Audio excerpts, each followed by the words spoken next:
Uh, Good evening, everybody, and very happy to see you tonight, and Happy New Year. I hope you had a wonderful end of the previous year and a great beginning of the new one. So we'll continue our conversation and the series, on exclusion or embrace within the human race, and this is number 3, and it will be a series, so we just continue with them, and we will plug themes that have some relevance with regard to the current events, around us and in the world. Always focused on peace and how to get there. So I shared with you some of Miroslav Volf's ideas.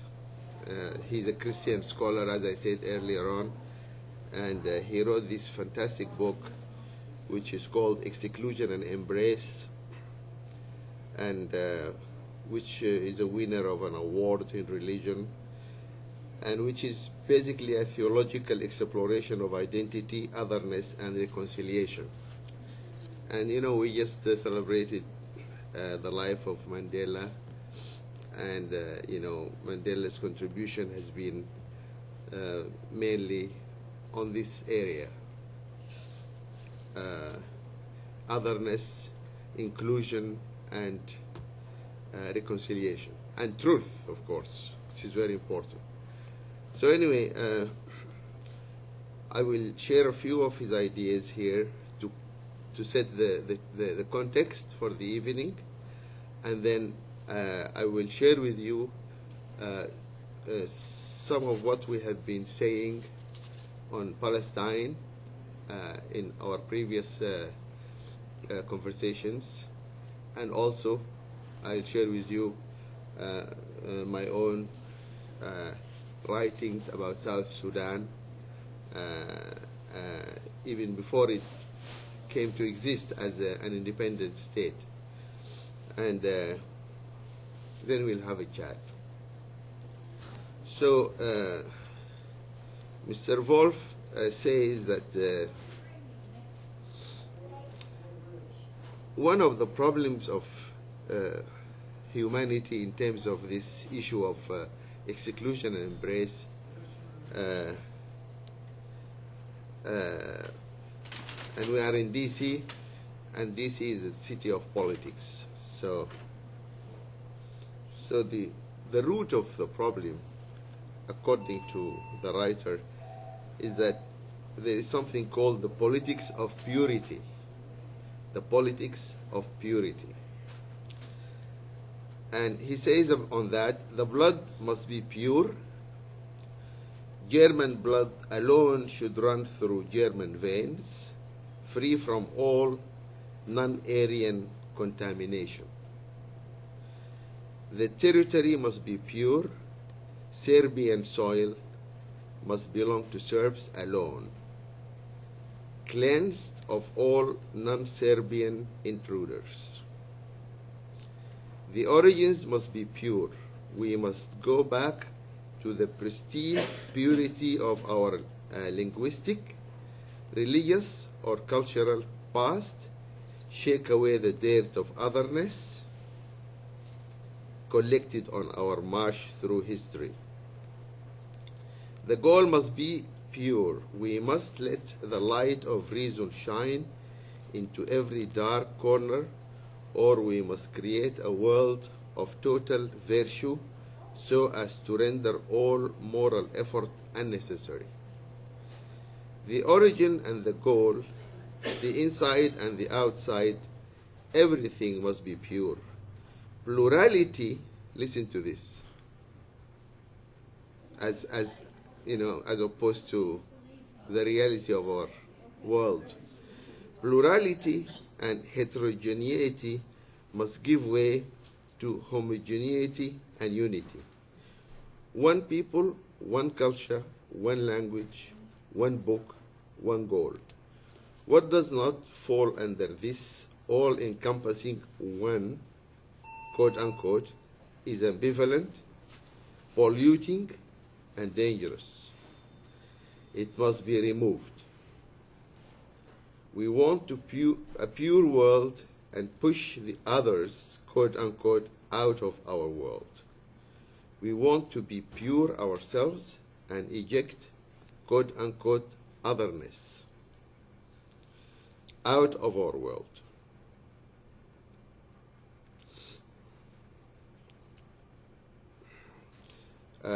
And eject otherness from within ourselves. The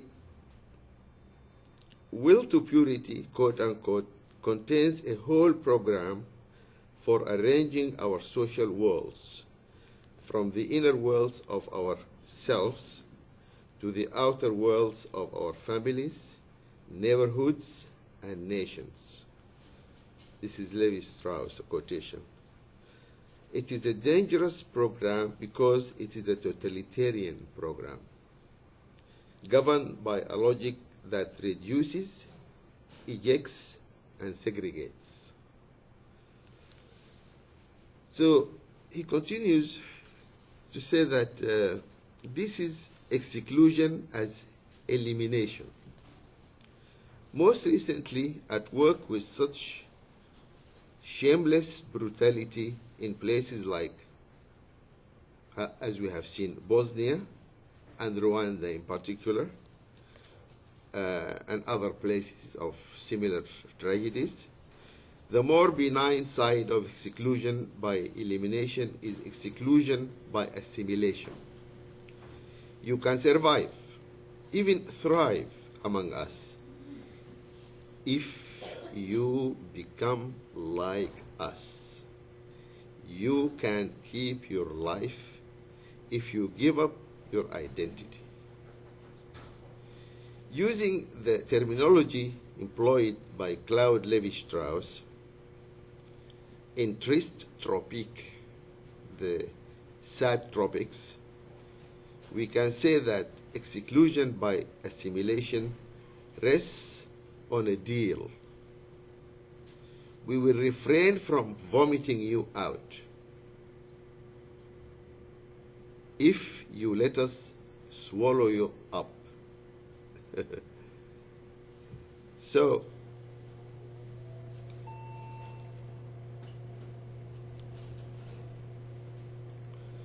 alternatively, we are satisfied to assign others the status of inferior beings. We make sure that they cannot live in our neighborhoods, get certain kinds of jobs, receive equal pay or honor. They must stay in their proper place, which is to say, the place we have assigned for them.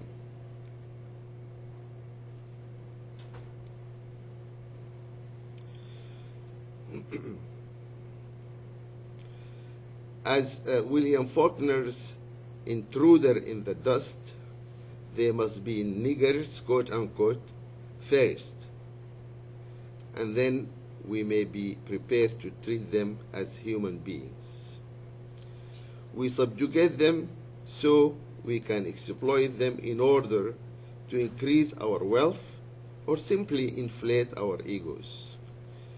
This is exclusion as domination, spread all over the globe in more or less diffuse forms, but most glaring in the caste system in India and former apartheid policies in South Africa.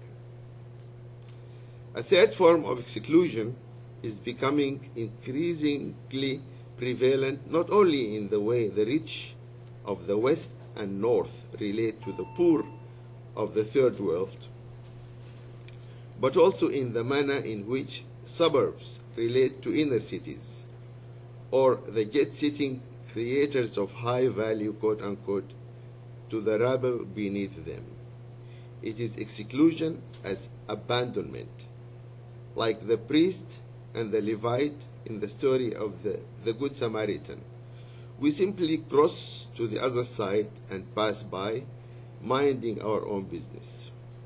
If others neither have goods we want, nor can perform services we need, we make sure that they are at a safe distance and close ourselves off from them so that their emaciated and tortured bodies can make no inordinate claims on us. Most of the exclusionary practices would either not work at all or would work much less smoothly if it were not for the fact that they are supported by exclusionary language and cognition. Before excluding others from our social world, we drive them out, as it were, from our symbolic world. Commenting in The Conquest of America on the Spaniards' genocide against Native Americans, Tsivetan Todorov writes, "The desire for wealth and the impulse to master, certainly these two forms of aspiration to power motivate the Spaniards. The Spaniards' conduct, but this conduct is also conditioned by their notion of the Indians as inferior beings, halfway between men and beasts. Without this essential premise, the destruction could not have taken place." The rhetoric of the other's inhumanity obliges the self to practice inhumanity. Tutsis, in the case of Rwanda, Tutsis are agents, corruptors, quote unquote, and therefore they ought to be destroyed. Women are, quote unquote, irrational, and therefore they ought to be controlled. If indeed exclusionary language and cognition,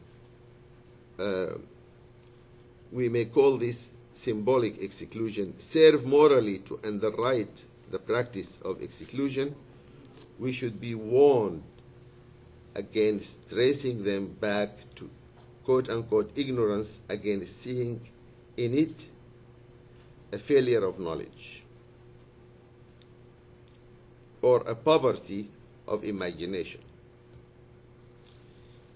Evil as ignorance presupposes too much false innocence and generates too many vain hopes. It implies that the corruption of the evildoers is, at the bottom, a neurotic stance that needs only proper enlightenment to be overcome. We demonize and bestialize not because we don't know better, but because we refuse to know what is manifest and choose to know what serves our interests.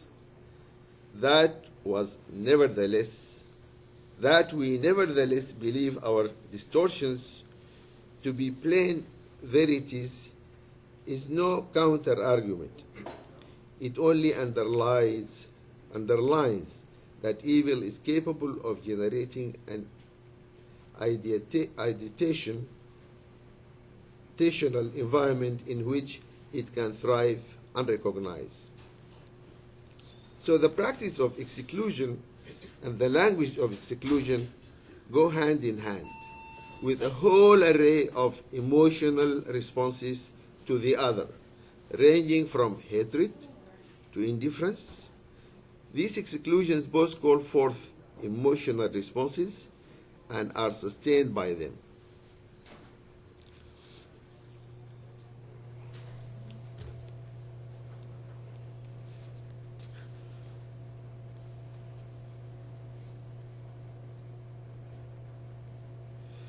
I go about my own business, numbed by the apparent ineluctability of exclusion taking place outside of my will, though with my collaboration, I start to view horror and by implication in it as normalcy. I reason, the road from Jerusalem to Jericho will always be littered by people beaten and left half dead. I can pass. I must pass by each without much concern. The indifference that made the prophecy takes care also of its fulfillment. Sorry? If you will explain, so we're not following, because we haven't got the script, and some of us are not following. Yeah, well, I mean, this is. What do you want me to explain? Just explain it to us in plain words. Well, anyway, this is the end of the piece I wanted to share from this book. Basically, the author is explaining from his vantage point, how he sees exclusion in different ways. And as I said, he's a Christian scholar, so he's referring to the Bible and to also his own experience as a Croatian from Croatia. And he's speaking about, of course, the contemporary history, of our world in referring to different cases, of the Indians in America and apartheid in Africa and so on. Welcome, Doctor. Very good to see you. Yeah, welcome. So that's the kind of the context of the discussion. Now let me share with you some of the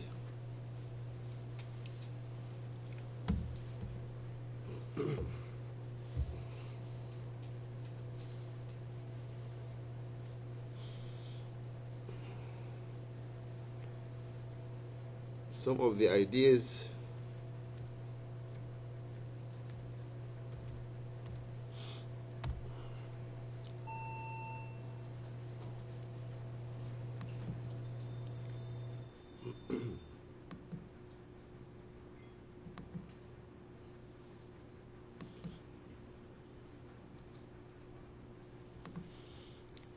okay.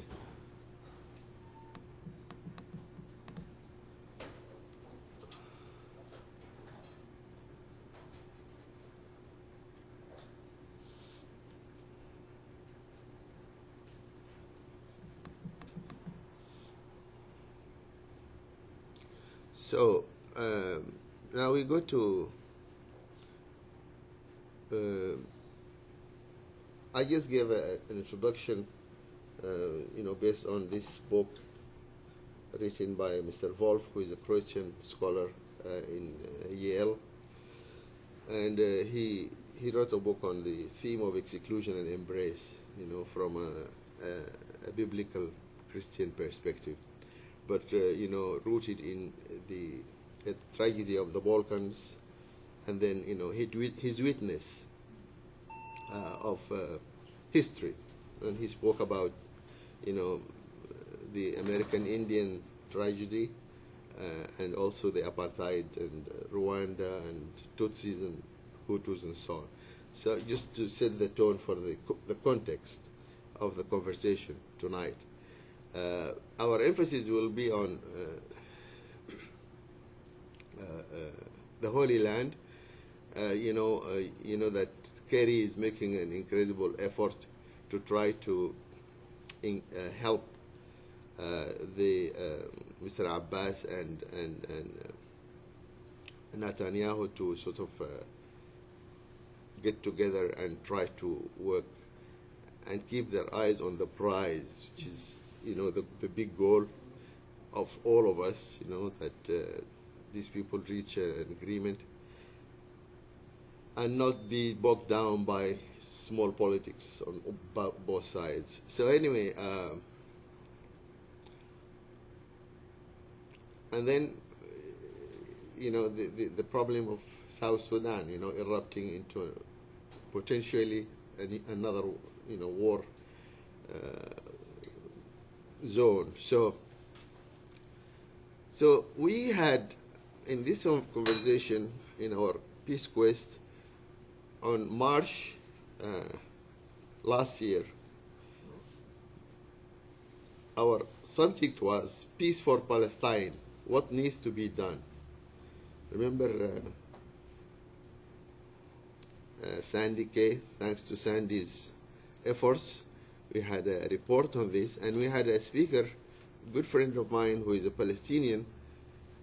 Very interesting story. He was a Palestinian refugee coming to America, actually born in the boat, just before the boat lands in New York.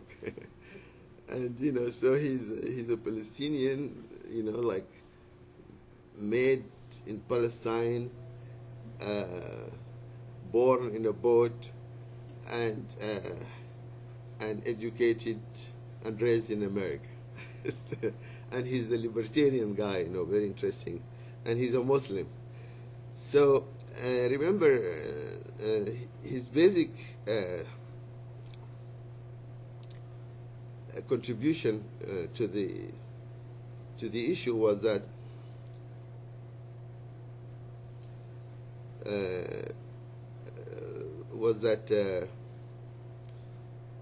if only he spoke about the division within the Palestinian society, all kinds, Hamas and extreme right, extreme left, and so on.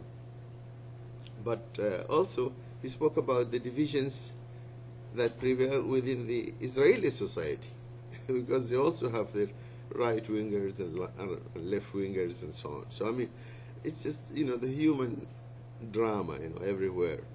It has different names and different nationalities, but basically it's just how can we live together and try to work things out. So anyway, I think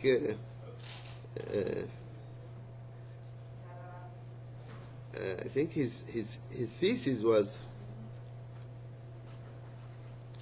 that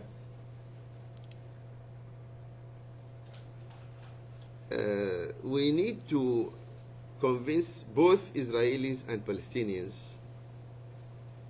if we want them to reach an agreement, to help them embrace, not exclude, but embrace the notion of truth, the truth and reconciliation concept that was part of the genius of Mandela and his legacy for South Africa. How instead of just reacting by anger and hate and vendetta and just killing everybody, killing oneself and so on, why don't we try to talk it out? Let's sit down as mature people and bear the agony of listening to each other's point of view and perspective, and then in that way let the truth come out, and then use that as a way to actually cleanse ourselves and our hearts and our minds from all the negative energy that for which we were hostage for so long, that actually kept us separate and justified the unjustifiable. So that was his take. So he said that if we pursue the ideal of truth and reconciliation, which harkens back to the method the South Africans used to redefine their homeland after the fall of apartheid. He said all parties were asked to speak the truth as they saw it. And this, of course, presupposes freedom, rule of law and freedom to express yourself. There was no punishment assigned. Both sides admitted their own wrongdoing, and this helped create a mechanism for moving forward. He also addressed the rest of the world with special emphasis on the United States. This is the speaker, Mr. Ahmed, to my friend. And he said, which has a heavy investment in Israel with direct financial support and, more important, ancillary support in the form of wars with Iraq, Afghanistan, possible interference in Iran and Syria, which has been costly to the American economy, as we all know, and we all suffer from that. So he also sympathized with the fact that the American Congress is helpless to do anything at present. And this was last year in February 2013, this lecture we had here. But may be in a position to exert subtle influence in the direction of truth and reconciliation, which will bring about peace in that area. So this is, where we as grassroots can be a blessing, and we can bring through our voices some fresh thinking that can help the policymakers to actually do the right thing for all the people. I'm not naive, I'm aware of the power of the lobbies and so on, but I mean, we just have to do what we can do. So also of influence are the pro-Israel evangelical Christians who were once only religious, but now exercise political power based on a belief in Armageddon and the second coming, which they believe will take place in the Middle East. He noted, Mr. Ahmed, noted that American media is limited in discussing all aspects of the Middle Eastern crisis out of fear of losing advertising and financial support.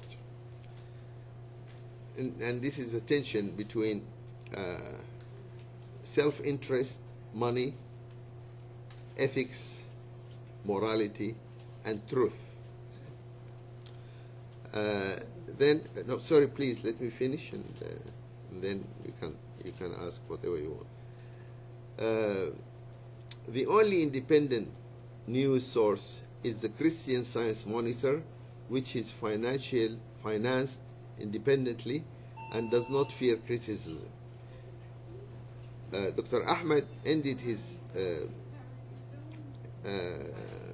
lecture with an exhortation to the audience to communicate what was discussed at this meeting and to contact people in government. So this is what was shared about Palestine last February in our forum here. Now let me share with you a piece I wrote in my blog on the 16th of June 2010. This was after the flotilla incident, where the Israelis went into this boat that was coming from Turkey, and they used force and killed many of the people who were there as a demonstration of solidarity with the Palestinians, and created a big row between Turkey and Israel and so on. And And in fact, I reposted this in June, but it happened earlier, because I say here today is Saturday, June 5th, 2010. I am reposting this piece that I wrote and published on Saturday, January 10th, 2009. So that was when it happened, after Israel's onslaught on Gaza with minor edits. And this gives you a little bit about where I'm coming from on this issue, you know, of the Palestinians and the Israelis.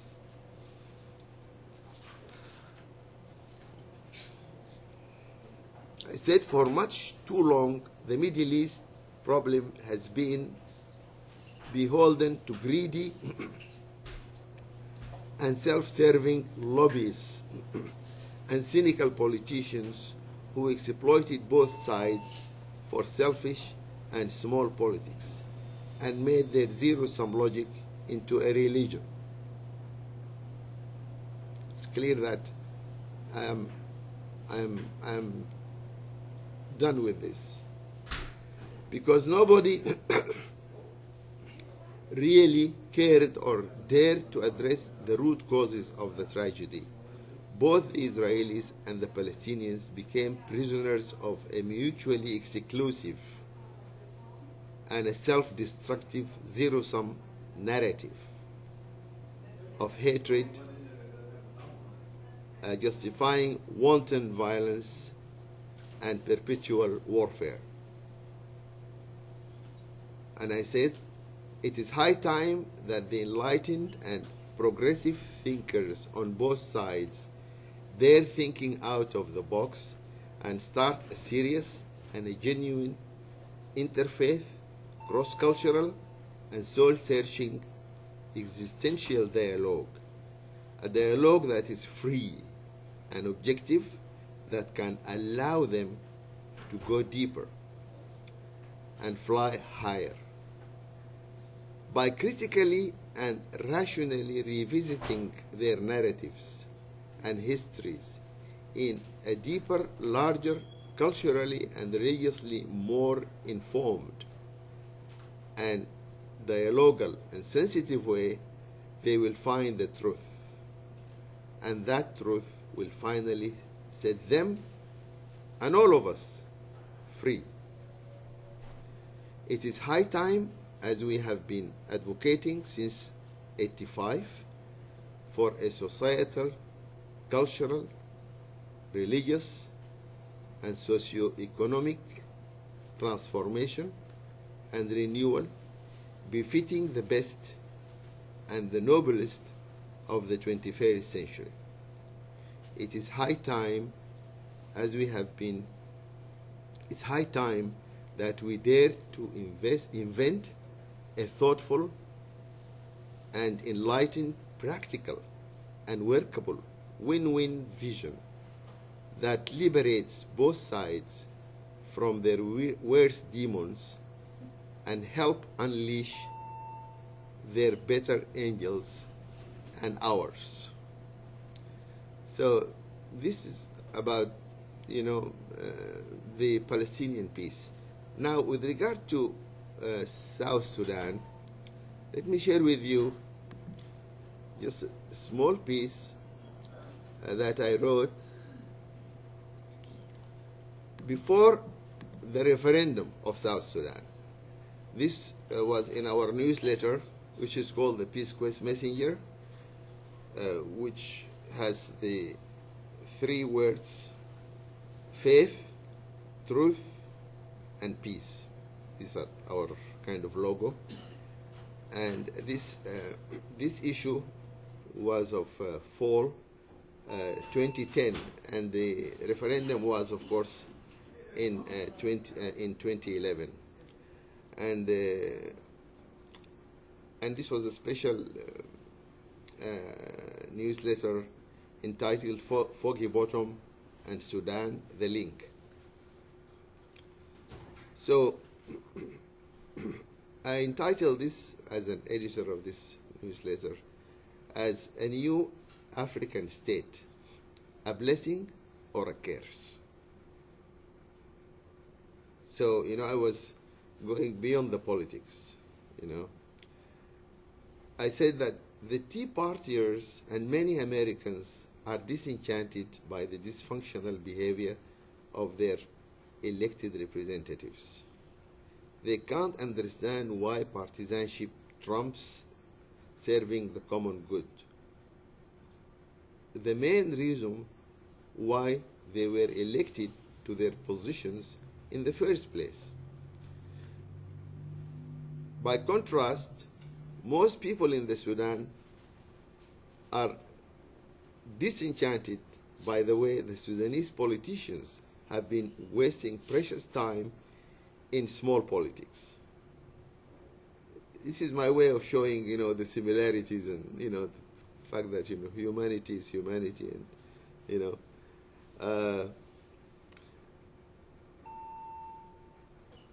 been wasting precious time in small politics while the clock is ticking for a referendum on January 2011 that will determine if the Sudan, as we know it, will be or will not be. If the lessons of history are any guide, it is clear that states which are man-made, like humans, they are limited. They are not meant to take us to heaven. This is my sort of, you know, piece on the people who are too much into religion and politics. I'm saying that states are not meant to take us to heaven. Rather, they are meant to save us from hell here on earth.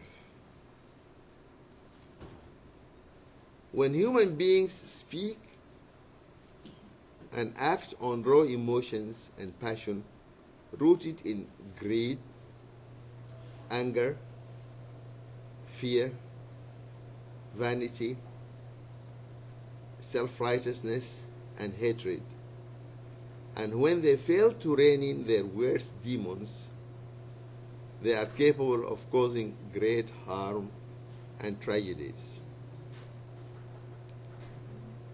Ending imperialism, colonialism, the Crusades, the slave trade, apartheid, the Holocaust, the two world wars, the Israeli-Palestinian wars, the Bush-Iraq war, Rwandan genocide, Space Inquisition, and Darfur are a few examples. On the other hand, when human beings speak and act on reason and thoughtful deliberation, rooted in empirical knowledge, respectful dialogue, a search for common ground, integrity, they unleash the power of their better angels, and they are capable of transcending mediocrity, narrow-mindedness, and greed, the root cause of most tragedies, and they are thus capable of achieving greatness. So basically, I was going, as a thinker, going to a deeper part of the issue of the creation of the state of South Sudan, because I come from that region, and I am aware of a lot of information that was really not available to many people here, and as such, you know, I just didn't want to go with the hype, you know. Unfortunately, we live in a global culture now that is very hype driven, and, you know, not really rooted in our best angels, but rather propelled by our worst demons of greed and, ignorance and lack of tolerance and just lack of dialogue. I mean, just look at the difficulty, like on the 15th of December, when this shootout, and I was there, by the way, in 2006, and I met with Salva Kiir, and I know him. I went to register Salam Sudan Foundation and the International Peace Quest Institute in South Sudan. This was in 2006, after the peace agreement. So when I heard of all this shootout in that area, I mean, I was witnessing, and I knew that this was coming because I'm following regularly what's going on. And it all boils down to the somehow, the difficulty of different perspectives being able to to sit down and share their perspectives and find common ground. It's like not rocket science. I mean, when the government was shot in Washington, it's partly, this problem too. So I mean, it's a human predicament somehow. It's something that has to do with power and the culture of power and power politics. And that's why these are the areas where we need to do some work, actually, some sort of serious intellectual work. And this is where I feel that the thinkers and the religious people and the spiritual people need to be more forthcoming in helping us, sort of find solutions to these issues. So these are and now of course the issue is most of the Americans, and I know the ambassador of the United States in Juba, Miss Susan Page, who's a good friend, a brave young African American lady, and she's a friend in Facebook like you. Miss Choko, she's also my friend on Facebook. So most of the Americans have been, taken out, which is a bad sign because it means that things are really very, very fragile. And of course, people are in Addis trying to, in the neighboring African countries and the African Union are in the mix, trying to push both parties, Salva Kiir and Riek Machar, who is his deputy, and who wants to take over from him. So, it's all a question of power and peaceful transition of power, and how can you be somehow objective about the issues of power and not be subjective and not take things personally, so these are real human problems that we have. The same thing goes to the Israelis and the Palestinians, and the narratives, and just a certain degree of integrity and honesty, and the courage actually to sort of to have leaders like Mandela, who have the stamina, the faith, and the gift and the courage to think out of the box and to be forward-looking and to be motivated by the common good of the people, not by any partisan calculations. And as you know, in his famous court speech, he said, I struggled against white domination and I struggled against black domination. I love that because that's the truth, and of course for many blacks, to say that was crazy, and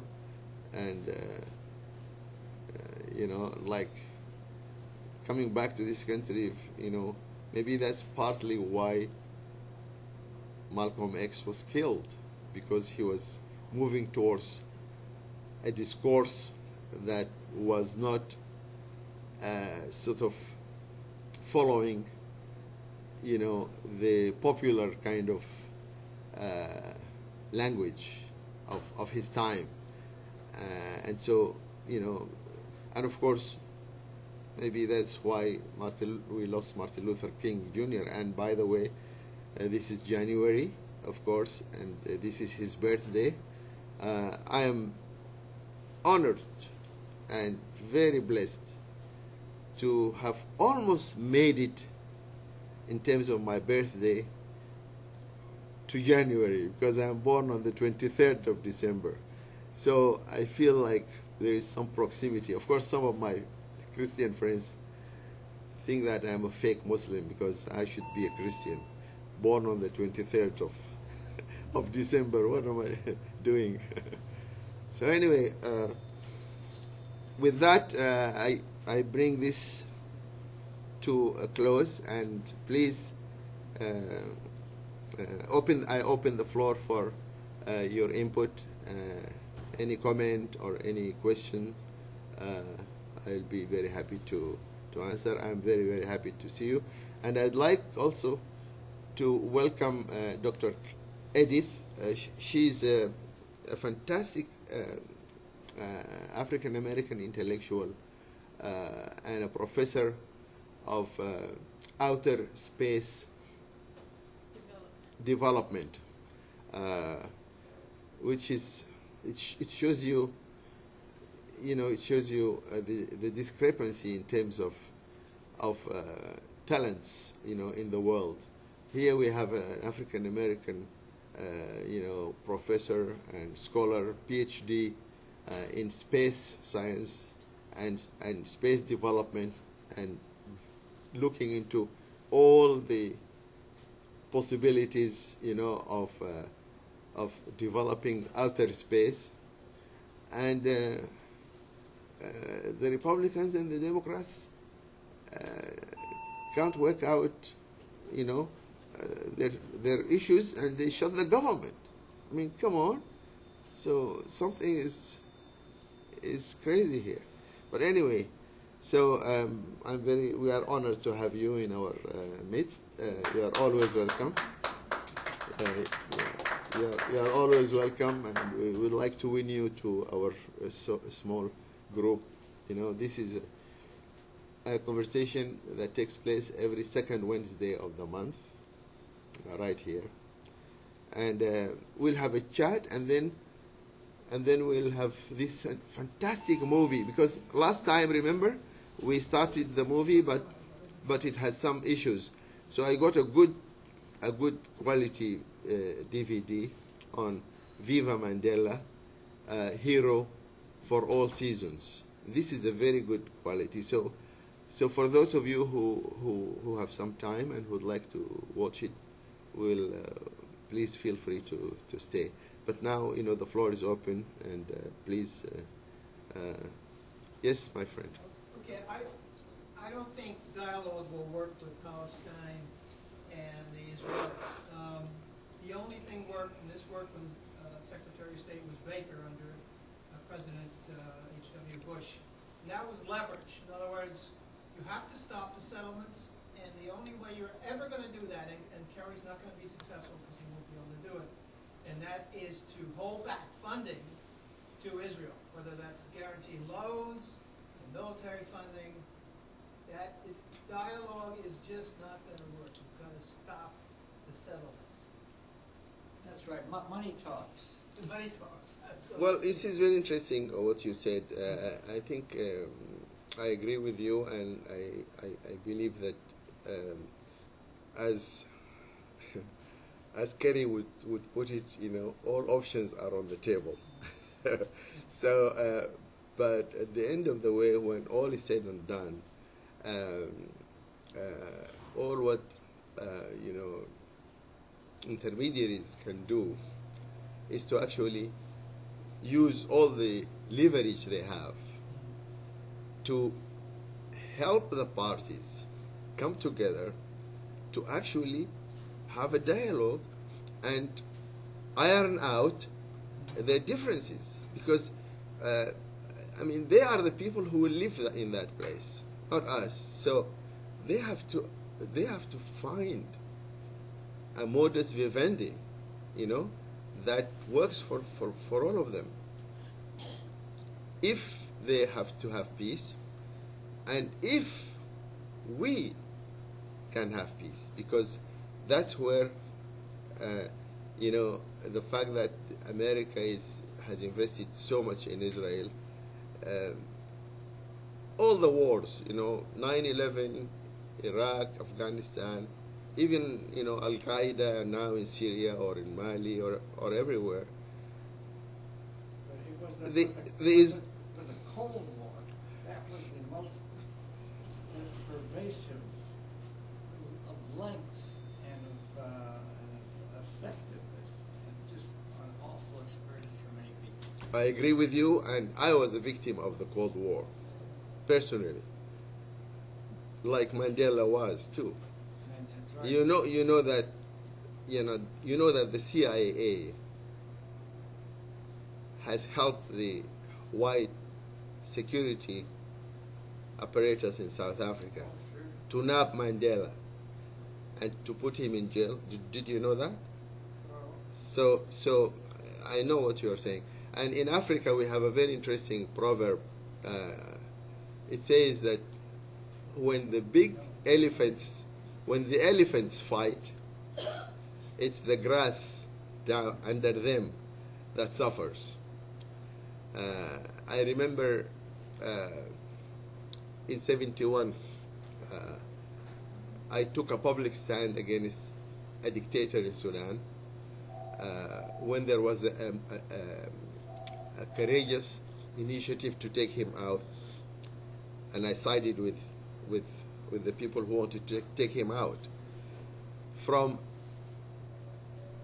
a Cold War perspective, we were considered leftists. And so I ended up in jail, and the person who led this movement ended up executed. So I hear you, I know what you mean, and that's very unfortunate. That's why people like us who are kind of recent immigrants to this country and who became American, I feel that we have also a perspective to share that will be very helpful in terms of precisely speaking about these issues. Like oftentimes American foreign policy is dictated by American local politics rather than geopolitical interests, and oftentimes oblivious to the interests of the people on the ground, which is very sad, because that's why Kerry is I think, because Kerry is part of our generation, the generation that was against the war in Vietnam, the generation of the 60s, we are the baby boomers. We were against Vietnam, we were against all this crazy sort of ideological divide, and excessive polarization. Because that's kind of, it smacks of extremism. Extremism has different stripes, it could be religious, it could be political, it could be whatever. So Kerry was was out on the hill marching against the war in Vietnam. At the time, I was in Paris, in the Sorbonne with the Sorbonne Revolution of the students in '68, you know, with Stokely Carmichael coming to speak to us against Vietnam and so on. So he's coming from that narrative and that experience. So that's why he's invested now in this process of the Palestinian-Israeli thing, because he knows that he will make history and America will finally make history for itself,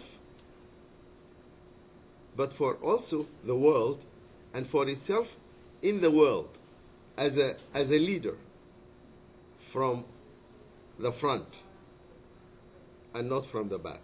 See so I really hope that, you know, your point is well taken. Yeah, all the options should be on the table. America has a lot of clout with regard to both parties. He went to see the Saudis and he went to see the King Abdullah of Jordan. So I mean, you know, that's leading from the front in the sense that he is walking the walk. He's not only talking the talk, but he's walking the walk, and he's speaking to all the parties, and that's how you can actually arrive at some deals. And now with the possibility of an Iranian agreement that, you know, that can take the wind out of the sail of the extremists, you know, because that's what we need to do. That's the real challenge, you know, how we adopt policies, public policies that are enlightened, that are of the time, that take into consideration the interests of the people on the ground. We don't need to replace the people and take over and run their countries, you know. We need to, people are all, the human dream, I mean the American dream is a human dream. All people want freedom, want social and economic justice, want human rights. So, and there are people in all societies fighting for these things. What America needs to do is to identify these people and work with them, you know, to help them out so that the change becomes an indigenous one, an authentic change, and not be perceived by the enemies as a new imperialism or new domination. See, that's very important. Yes, Chris? Well, I'm thinking, Hashim, what would happen, let's just say that, you know, that the Israelis and Palestinians got together and turn Israel into a secular state. In other words, I mean, respecting the rights of, you know, Palestinians and Israelis, and both can learn each other's languages. I think education is the only thing that's going to really change this. You see, this is, I'm very happy you raised this issue, because it shows you how, you know, our emphases are always, the emphasis leave a lot to be desired. And instead of speaking about, and that's what Kerry said to both Abbas and Netanyahu, he said instead of just staying put, talking about settlements, borders, refugees, why don't you look at the promise of what a peaceful Palestine and a peaceful Israel can bring to both the Israelis and to the Palestinians, but even larger than them, to the whole region, and actually to the whole world. Because the elephant in the room of all this is Al-Qaeda and religious extremists. Don't forget that. And these things are all interconnected. So you're right. I mean, this is where we need to focus more our energies, our think tanks, our different intellectual resources, research institutions, academies. These are the things that we should invest in and encourage our scholars to work on. For example, if today there is a research out there that speaks about the development potential of Israel and Palestine in peace and the impact of that on the whole region of the Middle East and the dividends of that to the region, but also to peace in the world. If we have more and more work on that area, we will be able to feed the agenda of hope and change, And remember, Obama went to the Israelis and to the Palestinians, and he spoke in universities and, from inside, and he did the right thing, just like when he went to South Africa, even before Mandela this, and he had this town hall meetings with African youth, and discussing possibilities of partnerships with universities and hope and change agenda. That's what we need, inside the United States, but also globally. Yes, Madam President, the representative of Nigeria. By the way, did you hear in NPR there was a big program on Nigeria, speaking about Nigeria as one of the upcoming economic giants of Africa and the whole world, and that you are very skilled and creative people, and no wonder you became our president here. They don't pay my pension. Yes. What has been bothering me is the area, Palestine. Did it have another name in the Bible? Who are the Philistines? Are they part of Palestine? Yeah, it's the same. It's the same. Yeah, Palestinians. Yeah, that's Palestine. Muslims? Huh? They are Muslims. I mean, Islam came way later on. I mean, they were. Jews. Yeah, because it started with Abraham. It's the whole, the Abrahamic story, the biblical story. So Abraham is the patriarch of all the three religions, Judaism at the beginning, and then Christianity with yes, Israelis are Jews. I appreciate she's addressing the Philistines, right? Yes. I just want to get that clear. Okay. Yeah. So that's where the history comes. So this question of Palestinians being Muslims, this is a recent phenomenon, but all this Holy Land was the land of Abraham, and of course the first religion was Judaism for a long time, until Moses and the whole story of Egypt and the Pharaoh and all this and the Red Sea, and then later on came Jesus Christ, who is a Jew himself,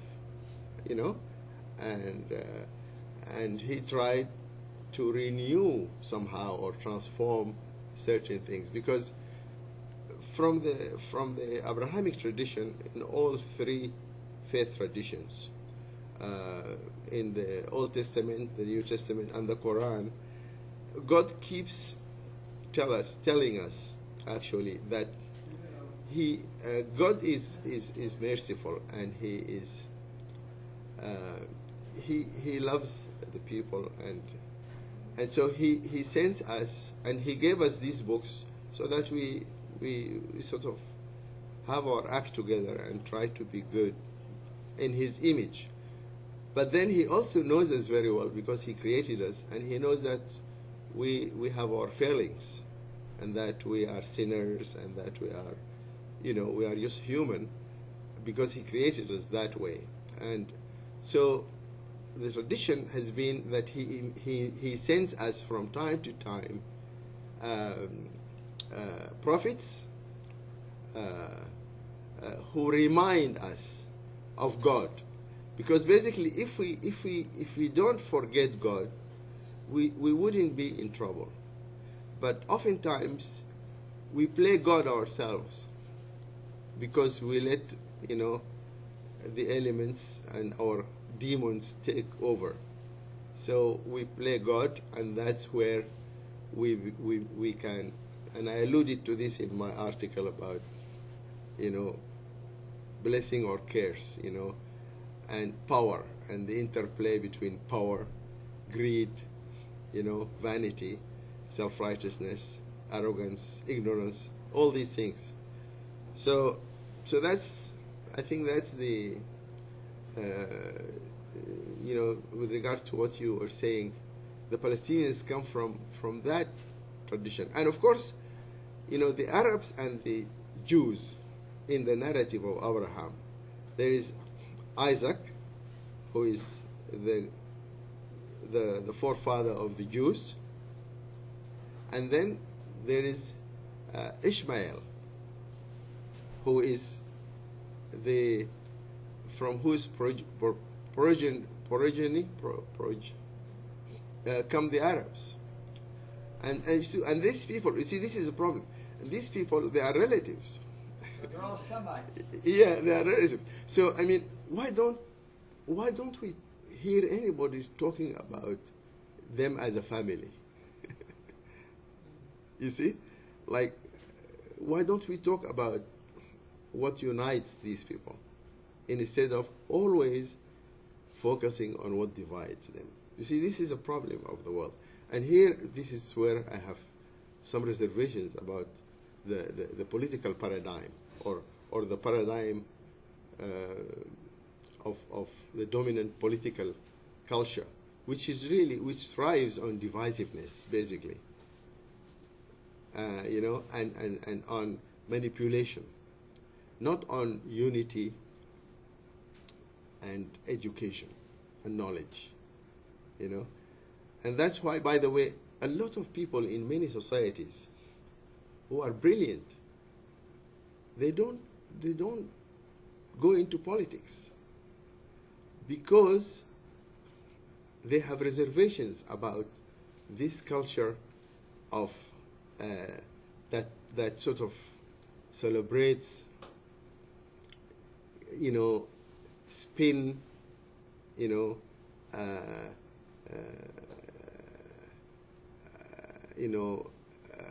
politics smartness, and away from ethics and away from morality, and also pandering to the lowest denominator of the common people, rather than appealing to their better angels. Yes, Chris? Yeah, I read that, that there are Palestinians who serve in the Knesset. What effect do they really have? Oh, they have an effect, of course, because of their presence, Israel boasts to be an inclusive community, that it's not exclusive, that it's a Jewish state, but that there are Arabs who live in that state, and that there are Arabs who are right there in the Knesset, and in business, and in science, and in research, and in art, music, and so on. Dr. Edith, do you have something to share with us? Sure, always. Yeah, so give us your take on what you have been hearing, and if you have some thoughts, we'll appreciate that. Okay. All right. You can come.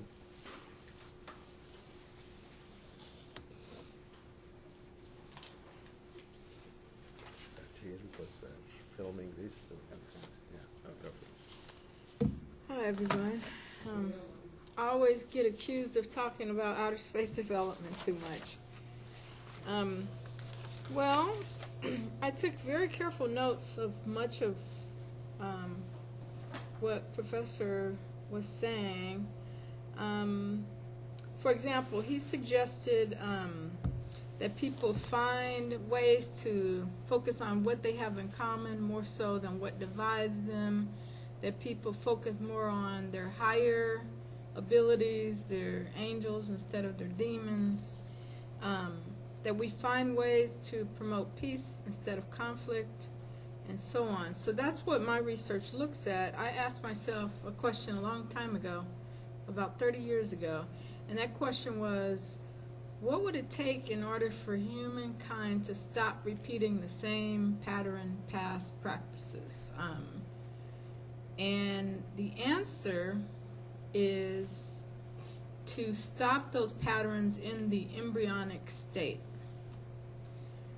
So if we look closely at what's scheduled to happen next, the next territory scheduled for colonization is the region known as outer space. So if we would go at this premature time and look at who the key actors are, what do they want, what are their interests, and how can we bring in all of humanity to benefit, then that's where my research starts. That's why I moved to Washington, D.C. a few months ago, because my plan is to speak with President Obama, Congress, the Senate, and the various embassies about my book and my research, which I believe I've found a way for humankind to do that. Now, some people say it's naive. Oh, and I've heard all this kind of stuff. Oh, people are just going to keep war and conflict and greed over territory, and that's naive. There's no way you can stop it. The military-industrial complex, you know, they throw out these terms. But my question is, if we're taught to focus, at least I, as an international relations student, was taught to focus on all the bad things that have happened.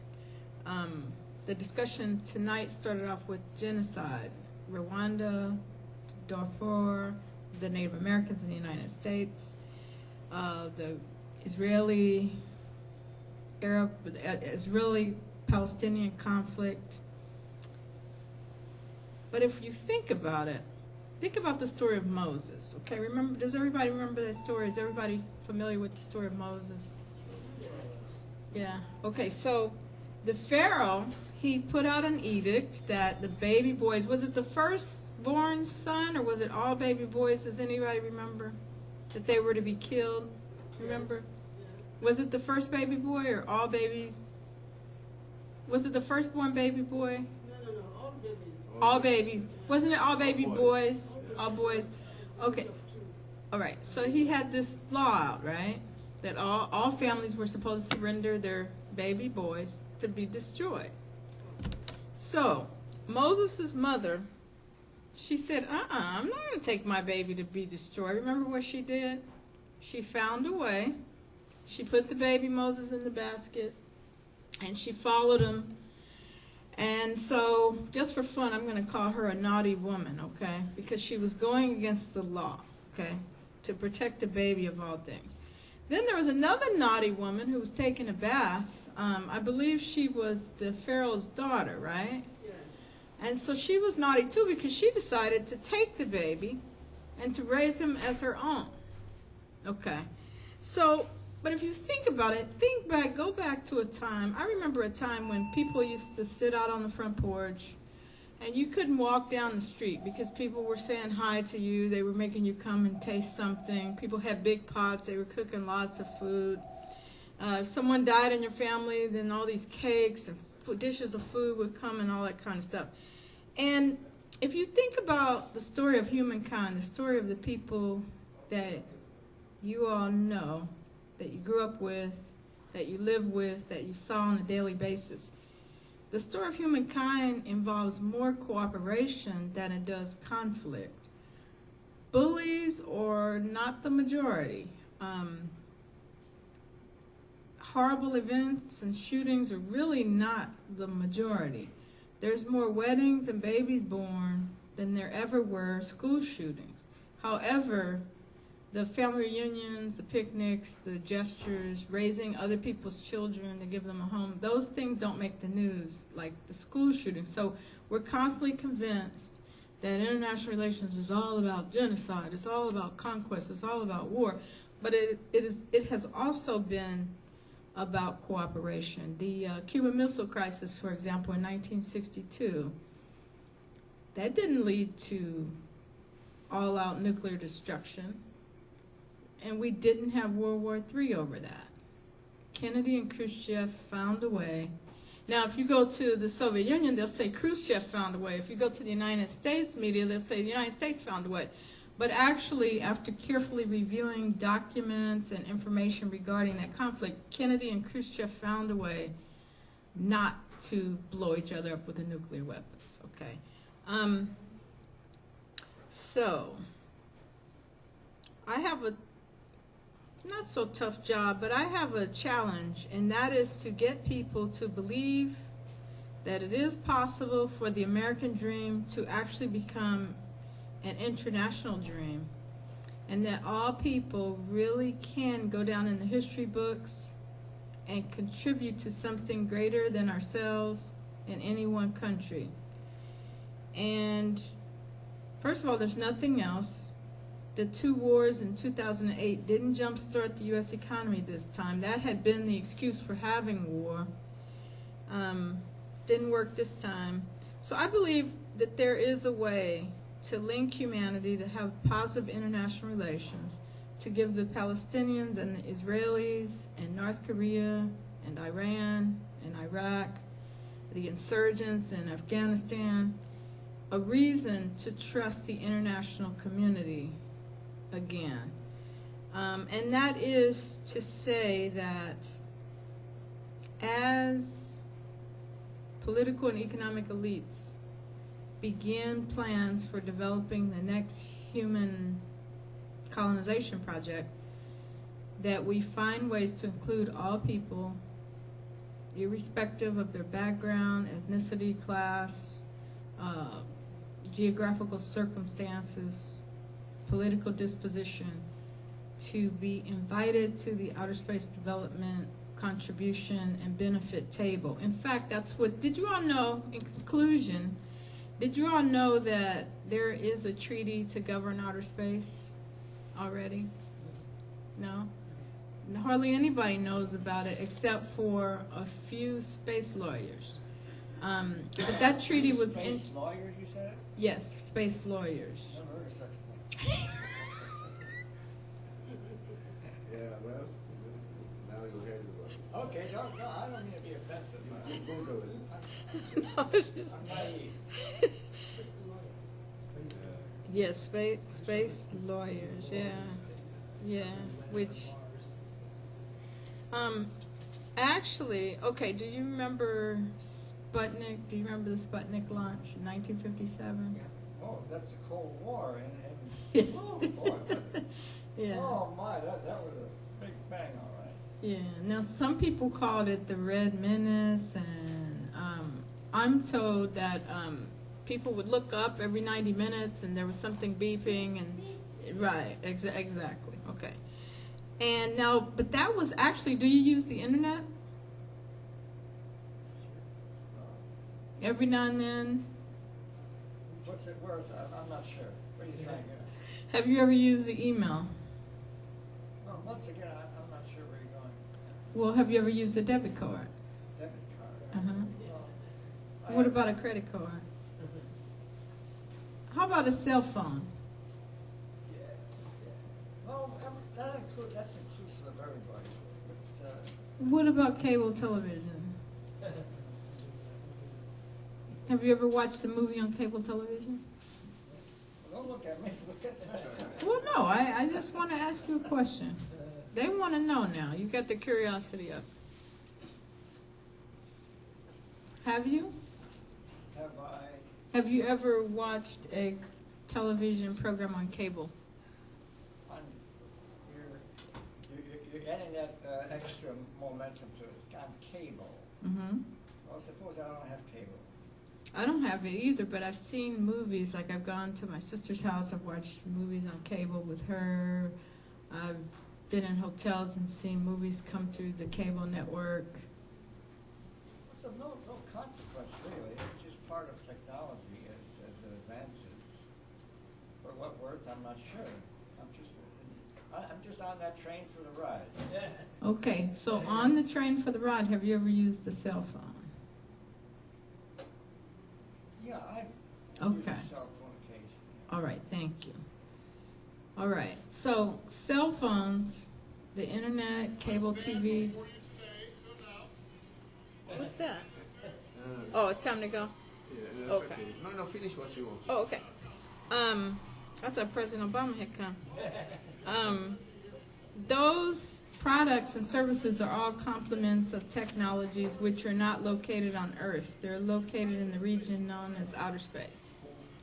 And when those industries began, there were already laws and policies to protect those industries and society.